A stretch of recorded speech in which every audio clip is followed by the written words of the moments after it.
had with him, I discovered that he is much beyond a politician. In fact, it would probably an insult to call him a politician, because I would say that he is a visionary with a common man's touch. Several hours of sitting together with him, he would describe what is the future vision for Hyderabad, for Telangana. I mean, it's remarkable that he's thinking of these things when some of the things you never even think of. So these are things that I think have made a huge difference. In fact, the face of Hyderabad or Telangana today is because of him. If Hyderabad is known as the most livable city in India today, it's because of him. He has transformed Hyderabad to a large extent. I know there will be other claims and so on, but I think what he has done is, his vision is something which has been remarkable. In fact, when he came in, he was saying, looks like a lot of men speakers, so I wanted to tell you. So the reason why we invited you was that our initial choice was to get some famous women achiever from some part of the country to come, and even somebody from abroad to come and address this audience. But all the women doctors in our hospital wanted you to do this. So that's the reason we invited you. So ladies and gentlemen, please welcome Mr. KT Ramarao.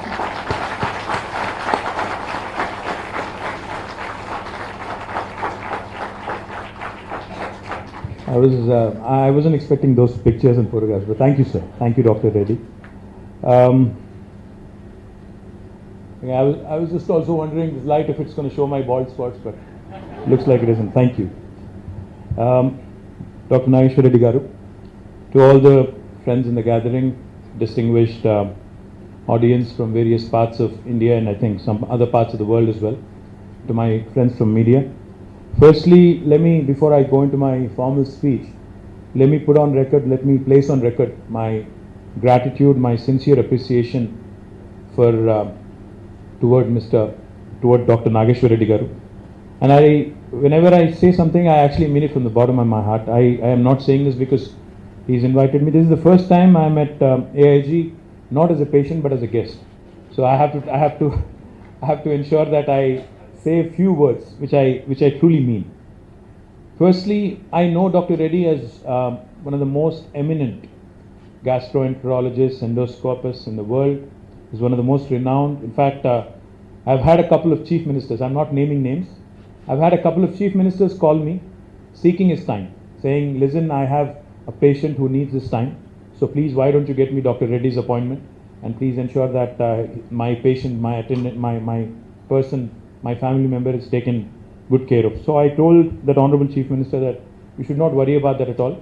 You know, Dr. Reddy treats everybody equally. And when I say this, I say it with utmost sincerity because I remember when COVID hit us, it was an unprecedented crisis for the governments, for hospitals, for the medical fraternity, for people at large, for humanity at large, for the world at large. And one of the outstanding hospitals in Hyderabad that shone like nobody else is AIG under Dr. Reddy. And I say this because I remember very well. I'm very active on social media. I used to, because that was a time where you couldn't go out, where you couldn't meet people in person. So I was trying my best to ensure that we respond to people's concerns, to their grievances, to ensure that their voices are heard, or at least understand what's going on in the world. Because during COVID, I think most of the doctors here would agree with me. During COVID, everybody became a doctor. Everybody knew everything. Everybody was reading up. Everybody was looking up. Everybody was asking their doctors what a steroid would do, or what in fact, even all the politicians started speaking, uttering all the complicated words, all the complicated medicines, Even we started calling up pharmaceutical companies and saying, when are you going to give me the remdesivir that otherwise I would have never in my life ever pronounced remdesivir, right? So during COVID, the reason why I say AIG shone like nobody else is because I remember very well when the rest of Hyderabad, I don't want to name names, was charging exorbitant amounts, rest of Hyderabad's hospitals were charging exorbitant amounts. Dr. Reddy, without a question, I think led by example and ensured that patients were not exploited, and that shows the hallmark of a great leader. My compliments to you, sir. My compliments to you on that. And secondly, I was here for a couple of days recently. I stayed overnight actually. Of course, Dr. Reddy takes a lot of pride in this facility. He gave me a tour very kindly, took time out, gave me a tour of the place, showed me what all he has done and what all in fact he's imbibed, some of the best practices from across the world. He was taking great pride in telling me how he kind of decongested his reception area, and he ensured that the people's flow, almost 5, 6, 7,000 people, how they could be accommodated, the ground, at the lower ground, at the upper ground levels, and how neatly they were done. The travelators inside the hospital, etc., are one of its kind. But what impressed me the most was not the travelators, was not how beautifully it is designed, not even how many plants he's gotten for so many other parts of the world, none of that. What impressed me the most was, one day he walks in at 11:30 p.m. in the night, and he was basically giving me advice and telling me, what needs to be done, etc., etc. Next morning at 6:30, once again he's back in the hospital. I said, did you get some sleep? He said, yeah, I need 3 hours of sleep. I said, okay, you have to tell me what you're drinking, what you're eating, because I need that too. Because if you're able to sustain a long day with 3 hours of sleep, I think that's astounding. The work ethic of this man, Dr. Nageshwar Reddy, is something that the world can certainly learn from, imbibe from. My compliments to you, sir. Pulling 16, 17-hour day. And I think the theme of this session is not only women in medicine, but work-life balance or something. I'm guessing you don't have much of a work-life balance, sir. I think you work all the time. And I think kudos to you for your work ethic and for what you've built here. And the third thing, and I'll leave it at this because otherwise it will sound like this is a mutual admiration society. But the third thing I'll tell you, he told me, one of the richest businessmen in India had visited this hospital privately. He was here, I don't want to name names. He took a tour of the place. He was supposed to stay for 1 hour. He ended up staying for 4 hours. And end of the entire tour, he offers Dr. Reddy a check. He says, this is far more impressive than I thought it was. I'm going to write a check to you, a few thousand crores. And Dr. Reddy refused it flat.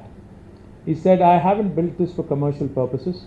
I've built this facility to ensure that research and development happens. I have not built this with a profit motive. So therefore, my kudos to you, sir, on building a world-class facility in our city, in Hyderabad. And I'm also told that Newsweek has rated you as one, and they say this entire facility is one among the best gastroenterology facilities in the world. Top 3, I think it is. So my compliments to the entire family of AIG, because it can't be just one man doing it, it's the entire team. So my compliments. Now, of course, I'm extremely pleased to be here. When he asked me a month ago, I said I'd absolutely be here. And I've cancelled one meeting to be here, sir, I have to tell you that. Because it was getting too much. There's like 5 events and I had to cancel one. But I'm glad to be here. But then I was asking myself, neither am I a woman nor am I in medicine. So what am I doing here? So I asked him, I said, what am I doing here? What am I supposed to speak? He simply said, give us an outsider's perspective on what needs to be done, what possibly, we can't see. When you're inside the profession, if you're a doctor or even if you're a woman, you probably end up, with a tunnel vision. So probably giving an outsider's perspective and trying to give you a sense of what I think is happening across the world is what I would love to do today. Medicine has always been looked up to as one of the noblest professions across the world. In fact, even today when I speak to my daughter, who's 13, and when I ask her, what is it that you want to do? I think many fathers, many parents, in fact, in India especially, have had this, I don't know if it's a good thing or a bad thing, I've had this thing, where you want your son to be an engineer and your daughter to be a doctor. I think that is how it has been. But my mother, I have to tell you, a little story, an anecdotal one. My mother always wanted me to be a doctor. She was insisting, she was actually very passionate about it. She's always said, there isn't a single doctor in the family, you should actually become a doctor. I ended up taking biology. I eventually ended up as a biotechnologist, that's a different story. Back in 91, when I was in my +2, I studied reasonably well. I don't think I'm a top of the class student, but I was a above average student, let me put it that way. And back in that day, we had MSET. Now I think it's NEET. Back in that day, it was MSET. So right after I finished my +2, I only could garner a 1600 rank. I wasn't one of those top students who could get into the top 100 or 200. So I ended up getting only B pharmacy, and I could have possibly gotten agriculture or something. I didn't want to do that. Then I actually went to Karnataka, took that entrance test. Now what happened is, of course, in Karnataka, there were many more medical colleges. The private medical college system was far more robust. So I got in there. In fact, I got in some of the best colleges in Karnataka. But my father is a very persuasive man. He can convince you, to basically do anything he wants, right? So when I came and told him that I got through this entrance test in Karnataka and I'm going to join medicine in Karnataka, he told me, do you know how many years a doctor, kind of takes to settle into life? I said, I have no clue. My mom wanted me to be a doctor, so I'm going to be a doctor. He said, you'll be 32 or 33 by the time you complete your graduation, post-graduation, super specialization, and a bunch of other things. And then for the rest of your life, you could be called at 12 in the midnight, for an emergency, and you'll have to run. So there won't be much of a work-life balance. He kind of basically stressed me out by saying all that. I said, okay, if that is the case, I'm not doing it. I'd rather do something else. So that's how I ended up not being a doctor, is where I'm going with this. But I do believe sincerely, because each and every time some family member of mine had an emergency, the kind of admiration, the kind of respect in that movement, in that moment, any person would have toward the doctor that treats you is something that is unquantifiable, immeasurable, and that kind of gratitude, that kind of amazement with which we look at you, all the people engaged in this noble profession, that cannot be summed up in words. So my compliments to you, because these are all intangibles. Now I am the Minister of Municipal Administration. I keep telling my team, that अगर हैदराबाद को हम लोग हर दिन साफ रखते हैं, हर दिन अगर साफ सुथरा रखते हैं, कोई हमें कॉम्प्लीमेंट नहीं देता है, कोई भी हमें तारीफ नहीं करता है, बट 4 दिन छोड़ दो, इतना गाली मिलता है. Same applies to you guys also. You treat a patient very well, you'll just be given a thanks. You'll just be told, you've done a great job, thank you very much. But that 1 out of the 1,000 mess ups will get you such flack that you will never ever forget for the rest of your life. That is a profession that you've chosen, unfortunately or fortunately. So therefore, it is a thankless job. But I think this is one opportunity that I would like to take to thank this entire brilliant team of medical professionals assembled here. Thank you very much on behalf of the people of Telangana, of all of us non-medical professionals. In the past few years, of course, India has made tremendous advancements in the field of medicine. Many of our doctors, like Dr. Reddy here, have made their mark on the international arena. I know Dr. Reddy also travels quite a bit. He travels, I think, to at least a few countries every month. A noble profession like medicine, of course, can play a pivotal role in breaking the boundaries of gender bias as well. Although historically it has been a male-dominated field, many extraordinary women also have paved way as pioneers in healthcare. One such path-breaking personality was Dr.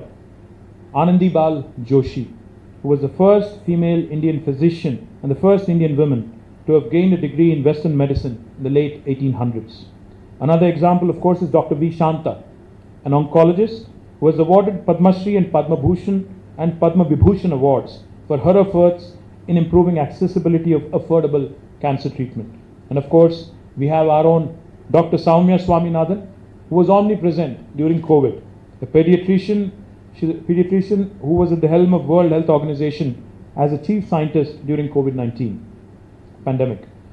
Talking of the pandemic, I must also use this opportunity to mention that 2 of the 3 companies that have developed indigenous COVID-19 vaccines in India are from the city of Hyderabad, and both of them have women as their leaders in the driver's seat. Suchitra Ella of Bharat Biotech and of course Mahima Datla of Biological Advance, both are outstanding women leaders in healthcare and medicine who have contributed tremendously to the vaccine industry and to the biotechnology industry in India and abroad. The list of women who have made strides in the field of healthcare goes on. There's plenty of very, very talented doctors and medical professionals across the globe and across India now also. Today, our healthcare systems are rapidly transforming as they embrace digital technologies. Women can play an important role in this evolution, not only as medical professionals, but also in the field of AI, big data, and data digitization which aid in smarter decision making. As a state with leadership position in technology and also life sciences, broadly, of course, healthcare, we are thrilled about the opportunities presented by the new areas of medicine and biomedical technologies. I keep saying this very often. I keep saying that Hyderabad is neither north of India nor south of India. In fact, Hyderabad is where the north of India meets the south of India. Hyderabad is where paratha meets dosa. Hyderabad is where biology meets technology. Hyderabad is where data sciences marries life sciences. Hyderabad is where Mangoverse meets Metaverse.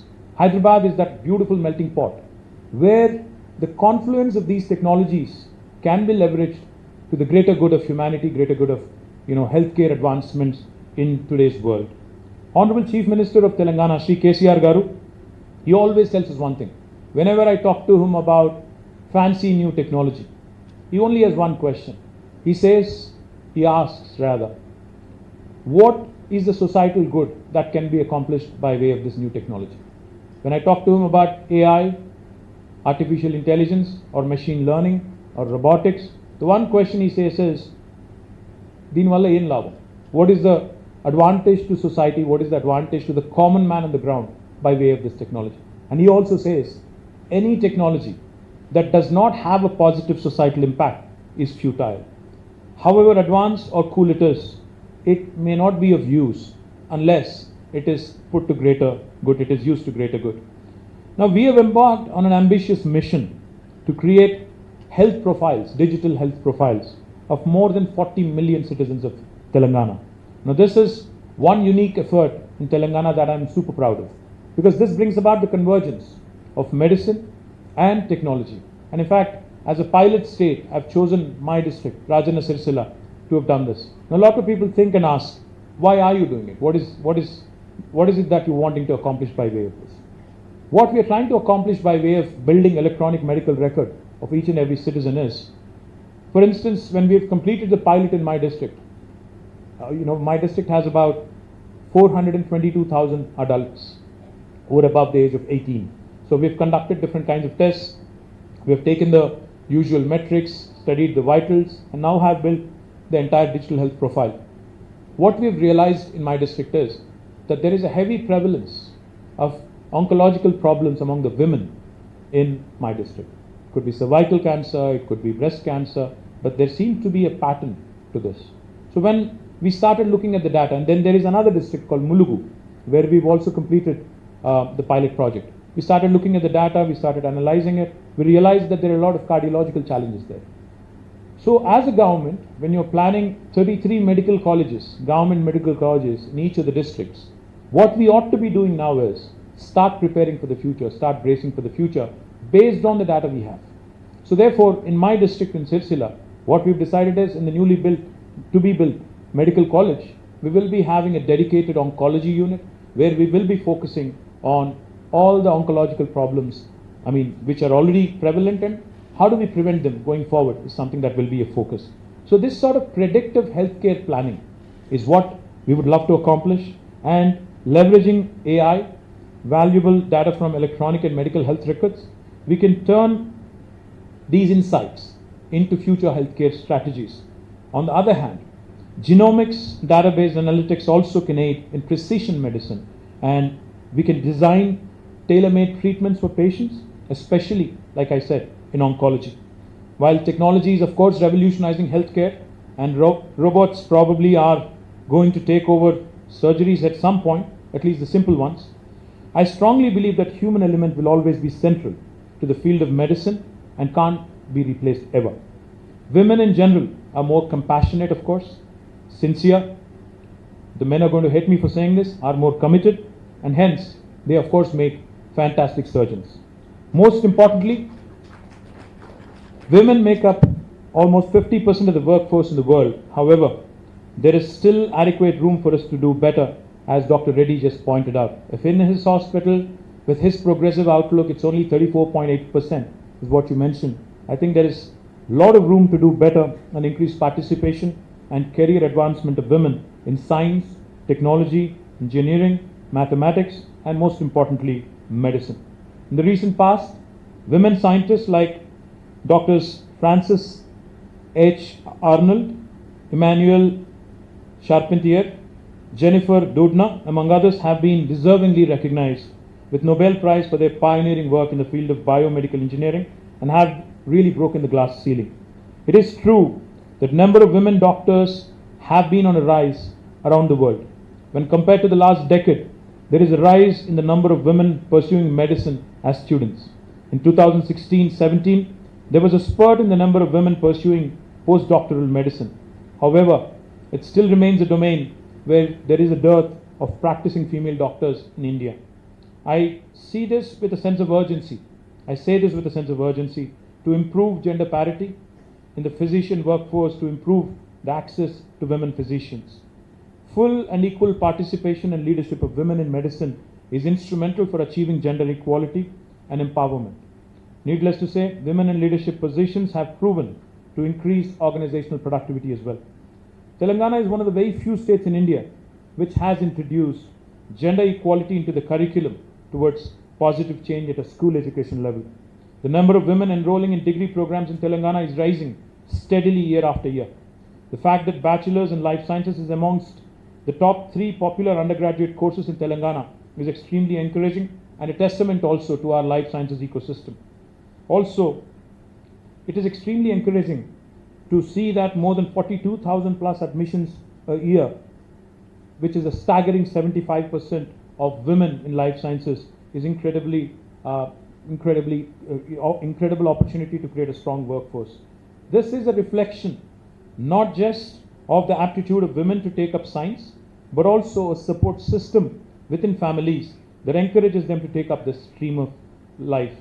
There's a need, of course, to inculcate a culture of gender equality from early childhood, not only at homes, but also in schools and workplaces and universities as well. As per the latest NFHS, that is the National Family Health Survey report, our state has among the highest population of working women in India. But as we go forward, we must not get complacent, we must not relax.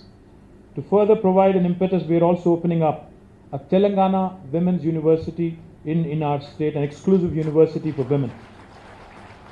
Additionally, we have also set up a unique initiative known as V-Hub, encouraging women entrepreneurs to enable women from various sectors to start up and scale up by providing support in funding, mentoring, strategy, and for growth. In a nutshell, our constant endeavor to build an ecosystem for women across disciplines to excel and make an impact on the society. To conclude, I'd like to quote words of Dr. APJ Abdul Kalam. Empowering women is a prerequisite for creating a good nation. When women are empowered, society with stability is assured. Empowerment of women is essential as their thoughts and their value systems lead to development of good family, good society, and ultimately a good nation. Government of Telangana will continue to undertake targeted initiatives to ensure and scale the participation of women in not only medicine, but across different disciplines. I once again thank Dr. Reddy for this wonderful opportunity that he has given me to meet all of you. Thank you very much. Jai Telangana, Jai Hind.